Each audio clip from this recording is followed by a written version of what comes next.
Hi, my name is Rod Cleef, and I'm the host of the Lifetime Cash Flow Through Real Estate Investing podcast. And every week I interview multifamily rock stars, and we talk about how they've built incredible wealth for themselves and their families through multifamily properties. So hit the like and subscribe buttons to get notified every Monday when a new episode comes out. Let's get to it. Welcome to another edition of How to Build Lifetime Cash Flow Through Real Estate Investing. I'm Rod Cleef, and I am thrilled you're here. And I know you're going to get tremendous value from the dynamic woman we're interviewing today. Her name is Michelle Tillis Lederman, and she is a prolific author. She also has a company called Executive Essentials, which is a training company regarding communications and executive coaching and leadership and turning people into incredible leaders or better leaders. And she's a speaker, trainer, coach. And she's, like I said, she's written lots of books. I have one of them right here, The 11 Laws of Likability. But I think we're going to talk more about her new book, which is The Connector's Advantage. And you might be thinking, why are we going to talk about connection? Well, I know if you listen to me, you know this business is a team sport. And what does that mean? That means you're building relationships and you're connecting. So I couldn't think of anybody better for that topic than Michelle. Welcome to the show, Michelle. Thanks for having me on. Absolutely. So maybe you could just give us a little background. Let's start there. Tell us a little bit about who you are and how you got to, write these incredible books and then maybe we'll dig into some content. Well, like most of your listeners, probably it was a little bit of a convoluted path to where I am. I'm actually a recovering CPA. Yeah. I spent the first decade of my career in finance. So I was the only woman on the trading floor. I was an auditor. I did M&A, hedge fund investing, you name it. I tried it.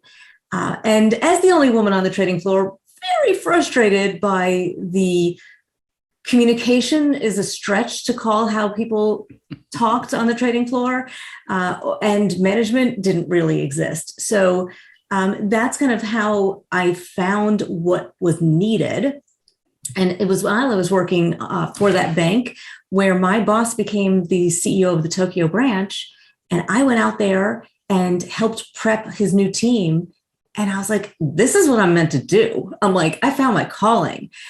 And that's kind of how my transition started. And I still had to do all his hedge fund investing, but I also got to do all of this training and coaching on the side. And it's just gone from there. So these 4 books are 4 of the 12 steps of recovering CPA.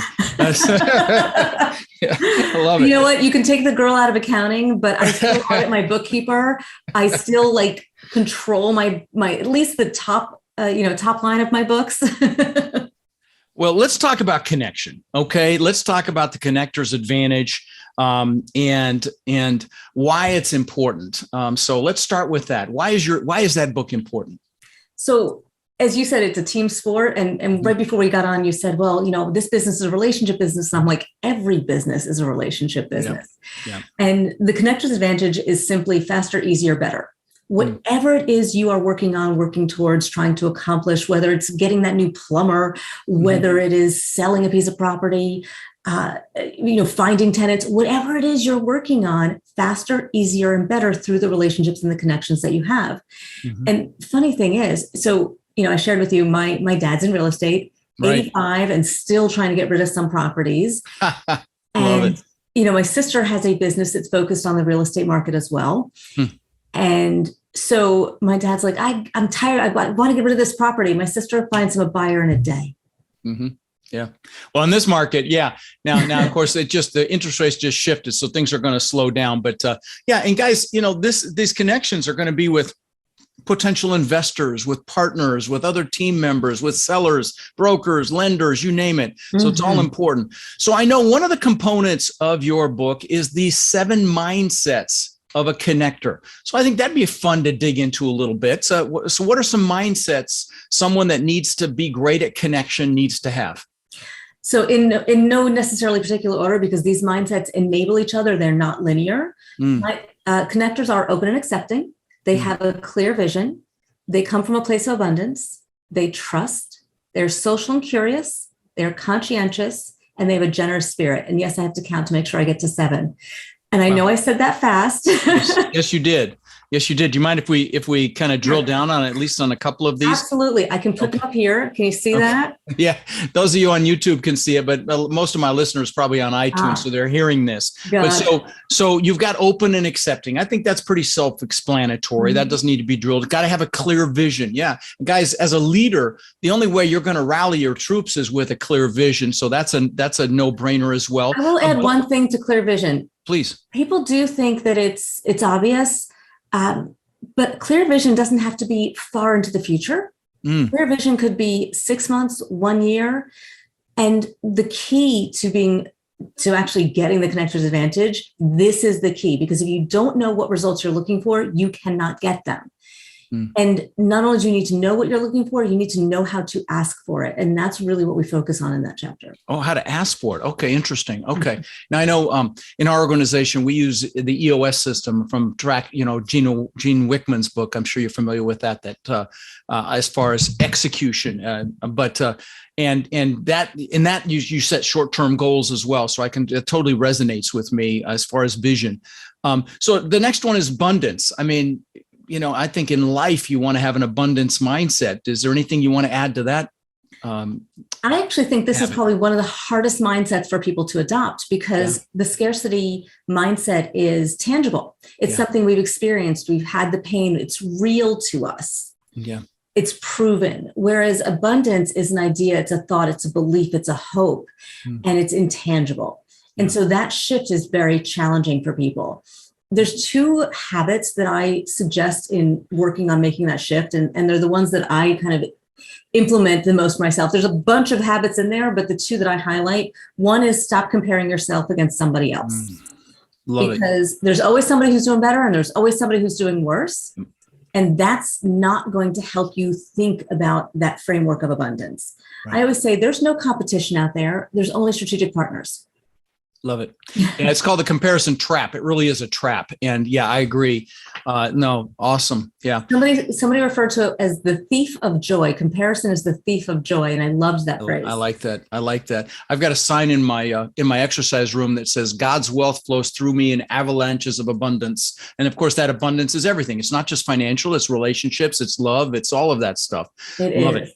And the other habit. That's right. There were 2. Habit is a practice of gratitude. And now people have heard a lot about this, and a lot of people want to, I don't want to have a journal. I don't want to make it hard. One simple habit that I do is ask myself and ask my children every day, what was the good today? What was the best part of today? It's a very simple way to, in 5 minutes or less, connect to some positivity and some gratitude.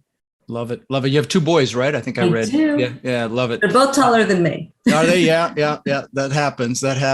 Yeah. And gratitude is it's the strongest emotion we have available to us. I mean, it makes our heart stronger. It makes our immune system stronger. You can't be fearful and grateful at the same time. You can't be, angry and grateful at the same time. It's a precursor to manifesting anything you want in life. You've got to do it through gratitude.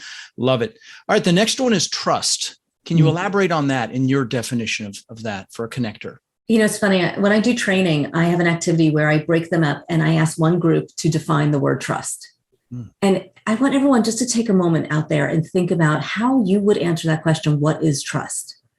Because I bet if we had people on live, we would get 100,000,000 different answers, because I have never gotten the same answer twice. Wow. Interesting. And it's like we know when we have it and we know when we don't, but it's very hard to define it. And I had 2 definitions that really struck me. One was the simplest definition, which is it's an expectation of predictability. Okay. It's not good. It's not bad. It's just, I know what to expect.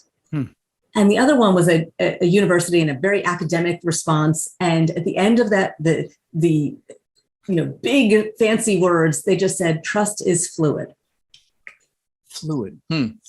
And so if you think about trust, and I talk about 4 pillars of trust being authenticity, transparency, vulnerability, and consistency.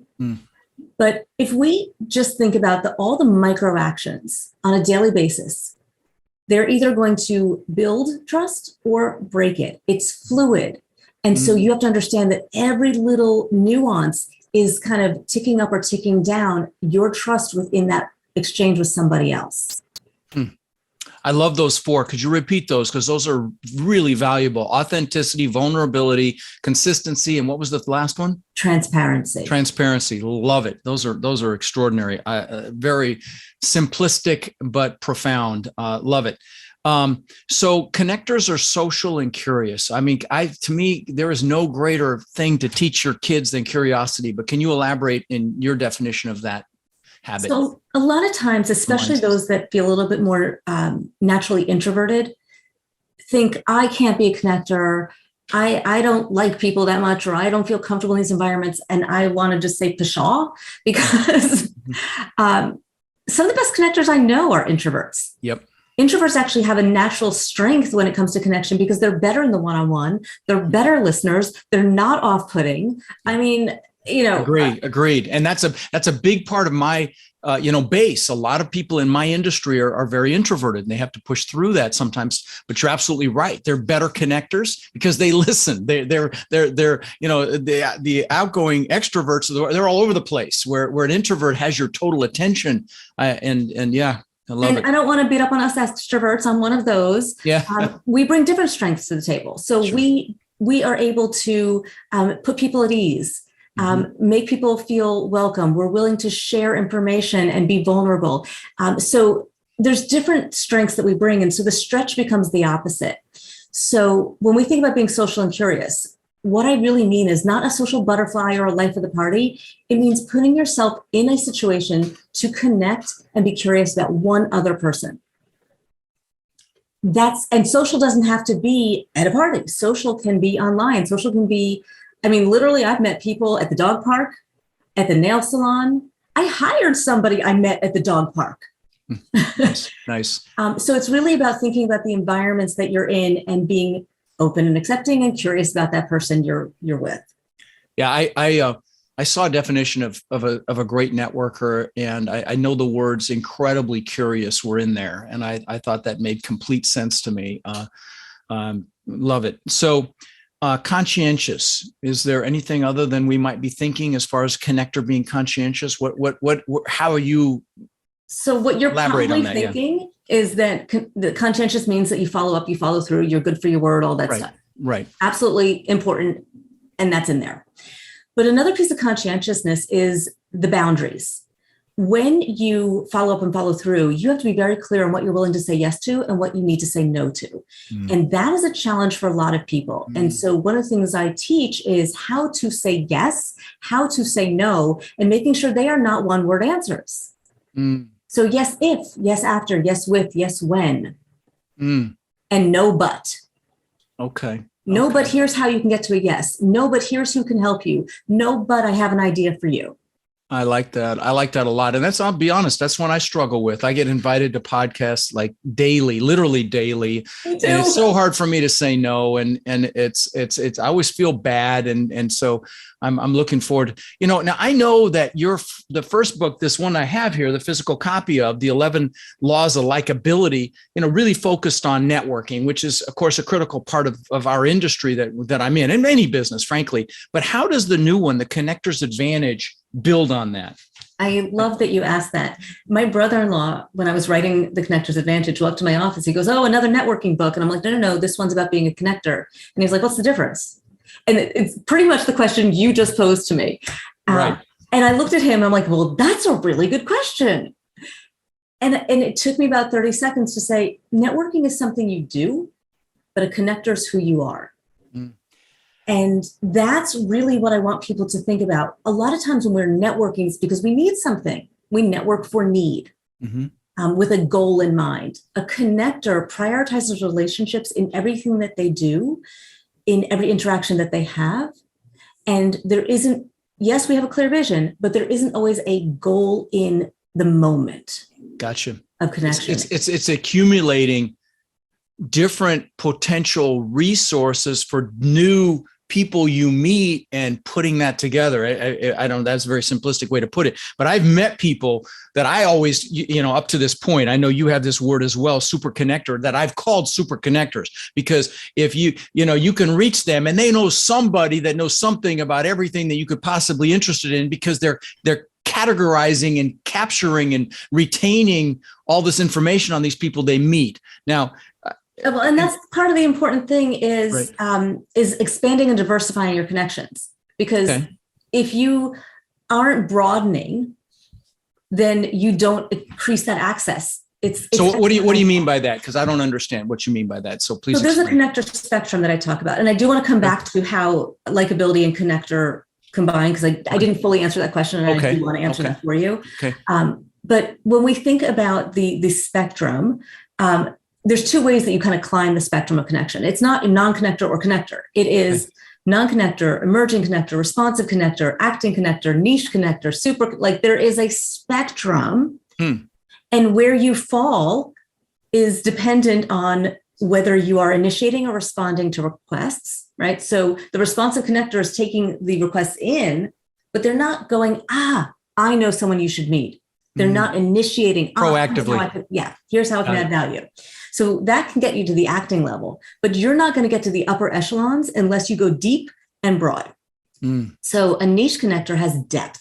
My sister is known by every real estate lawyer, real estate, anything in New Jersey. Like, I'm not going to name names because she'll be like, I don't know her. But she has a company that represents lawyers at sheriff sales, and she is an expert in her field. She's a niche connector.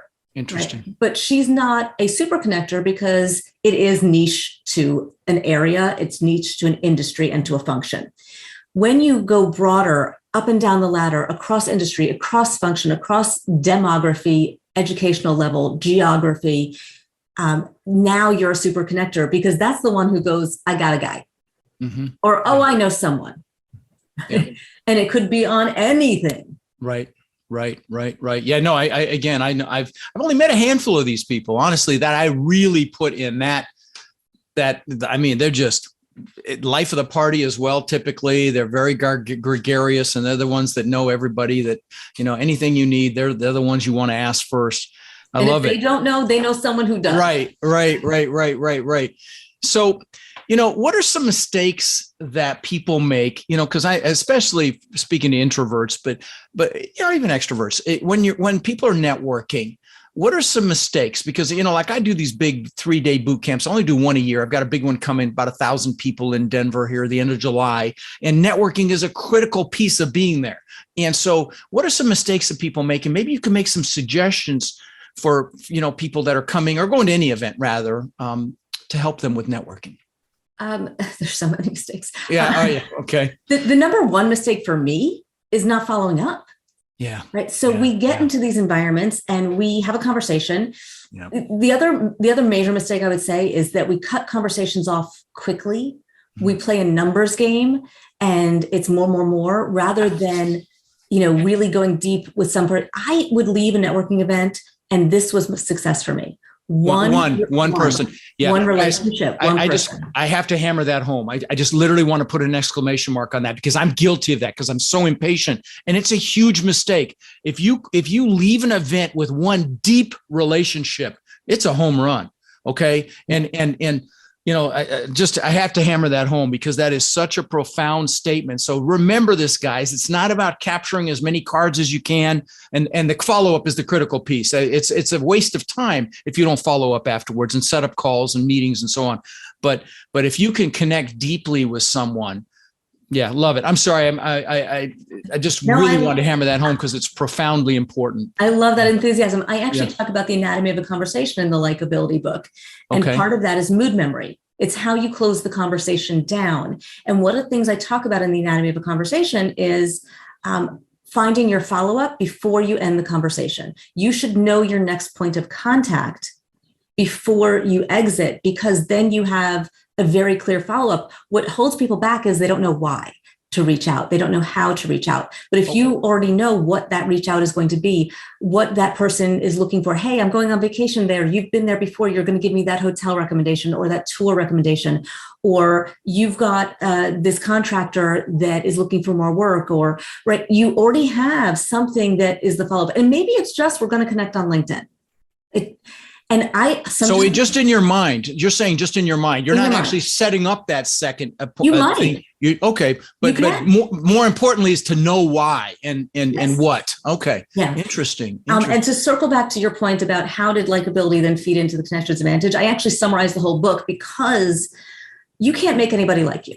And that's something, somebody once quoted my book as 11 ways to get people to like you. I'm like, no. There is not a single way to make somebody like you. Right. What there is the way to enable people to see what is likable about you. Okay. And so these are foundational concepts that kind of feed into these mindsets. So if you want to be social and curious, we might need to have already learned the law of listening, the law of curiosity, the law of energy, right? So that's how they build on each other. Right. Love it. So, do you feel like some people are just born being great connectors or at all, or is it always a learned skill? What are your thoughts on that? That's a really interesting question. I believe anybody can become a connector. And the truth is, when I started working on the book, I did some research, and I had a university, we did a study where they were qualified questions that would be predictors of certain behaviors. And I thought we were going to see huge differentiation between the non-connectors and the connectors. We didn't. No. Wow. I had to change the title of my book from the Connectors Club because I thought it was like this elite type. Oh, interesting. So you even thought that was the case. Okay, interesting. And the research did not show that. And what it had me evolve in my thinking through that process was that anybody can become a connector and learn these behaviors. Now, are there people who are more comfortable or have the gift of gab, like that extrovert thing? Yes, but that's not, all that you need. The only big differentiator in the research was the personal satisfaction a connector gains from making the connection. Okay. Interesting. And that goes to the last mindset that we didn't hit, which was the spirit of generosity. Oh, yeah. Elaborate on that. I mean, just being generous with your time and your curiosity, or give, or in the connector field. I'm sorry, it's connection. It's actually being generous and connecting people. Got it. Yeah. So it's the idea of give because you can and because you want to, and without expectation of something in return.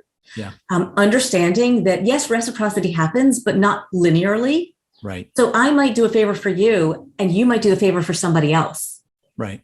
And for me, generosity is also about being generous with yourself and giving yourself the boundaries that you need so that you can say no, so that you can be conscientious. Oh. So, I mean, that's why I say these mindsets enable each other. It's really hard to have an abundant mindset without a spirit of generosity and vice versa. Right. No, for sure. And and when you focus on adding value, the most successful people on the planet are the ones that add the most value. And you can do it on a one-on-one basis with people. I do it through this podcast. And I remember when I first started, I used to take free phone calls from my listeners. I'm not trying to pat myself on the back, but that's an example of just adding value and being generous with your time. And of course, it resulted in, an incredible success as it relates to the podcast itself. So let me ask you this. People are hearing about these different levels of connector, and, super connector just sounds incredible for the majority of the people out there that aren't that. Should people aspire to be that? Or what would you suggest for someone as it relates to going down this connector path and building this strength in themselves, or, this skill set? I will honestly say not necessarily. Not everybody needs to be a super connector. Right. Well, I would say is that the further on the spectrum that you get, the greater the advantage, right? The faster, the easier, the better. Mm-hmm. A lot of times you get a better result than you expect. And I can tell you story upon story upon story where that's happened for me. But at the same time, it doesn't necessarily make sense for my sister. It's not what she needs to be. So you are definitely a niche connector, right? You are deep in your industry, in your field. Yeah. And that might be what you need and what works for you. You might not need that breadth because you have that depth. So again, honestly, if most of the world was acting connector, I would be a happy girl. Right. Well, let me ask you this, because I know when I thought about this previously, and because I really wanted to be a super connector, and I'd go to industry events and tons of them, but then I started, seeing the not awkward is the wrong word, just the overwhelming, what felt like the overwhelming, time consuming, staying on top of these connections, keeping them fresh, and without eating into my own schedule. What are your thoughts on that? On keeping these relationships, so they don't get incredibly stale. So it's funny. One of the things I talk about in the chapter on abundance is, time is one of those scarce resources. Right. But I teach people how to find underutilized time. Now, I want to be clear when I talk about underutilized. I don't mean our downtime. Right. I'm a Covey fan, sharpen the saw. Everybody needs to protect that time. I personally I try not to take any calls before 10 a.m. So I have time for working out and, all of that morning stuff with the kids. Right. So underutilized time is time that we might be commuting. It's time that you're waiting on the playground. It's even time that you're walking the dog. So as I said before, I met and hired somebody at the dog park. I have done work meetings walking dogs. I have done work meetings getting my nails done. I have done work meetings after the gym because I have to eat. So I have a sweaty breakfast with somebody and I warn them in advance, I'm coming from the gym. Okay. So it's underutilized time. It's that commuting time where you can take the calls while you're in the car. We can find a lot of time. Now, the other piece of that is understanding the frequency with which we need to stay in somebody's mind. And that's all familiarity, right? I know you had the chance to read that one end to end. And we want to stay in somebody's mind without getting in their face. Right. So one of the things that I do when we're thinking about that follow-up, that next point of contact, is determining the appropriate timing. So, hey, do you want me to check in with you in a week, or, do you need a few weeks? Okay. But what if it's not like it's just a relationship building. It's not like there's an outcome, how would you approach, why would you want to check in? I mean, that would be the question in the other person's mind, in my view. So here's a different approach then. Let's think about the generosity spirit or the law of giving, right? From likability.